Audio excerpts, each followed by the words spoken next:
Infoliq O'zbekiston bu milliy axborot kutubxona haftaligi bo'lib, mamlakatimizda axborot va kutubxona sohasini rivojlantirish, innovatsiyalarni joriy etish va kitobxonlikni targ'ib qilishga qaratilgan yirik loyiha hisoblanadi. Ushbu loyiha joriy yilning 10-14 noyabr kunlari O'zbekiston Milliy kutubxonasida an'anaviy tarzda 14-marotaba o'tkaziladi va Infoliq O'zbekiston haftaligi doirasida 5-yosh kutubxonachilar forumi ham bo'lib o'tadi. Yosh kutubxonachilar forumi bu bilim, tajriba va muloqot makoni. Bugungi kunda kutubxonalar xalqaro hamkorlik orqali yangi bosqichga ko'tarilmoqda. Bizning maqsadimiz dunyo kutubxonachiligi yo'nalishida shakllangan ilg'or tajribalarni o'rganish va ularni o'z ish faoliyatimizga tatbiq etishdir. Kutubxonamiz fondidagi har bir kitob kitobxonlar uchun yangi imkoniyatdir.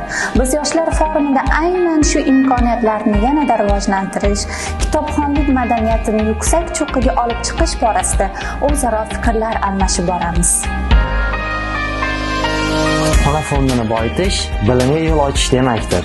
Infoliq 2025 bizga zamonaviy axborot manbalarini tanlash va foydalanuvchilarga yetkazishning innovatsion yondashuvlarini taqdim etadi.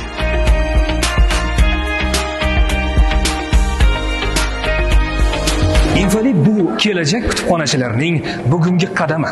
Yoshlar bilim va imkoniyatlar uchrashadigan maydon. Azizlar, biz sizni kutib qolamiz.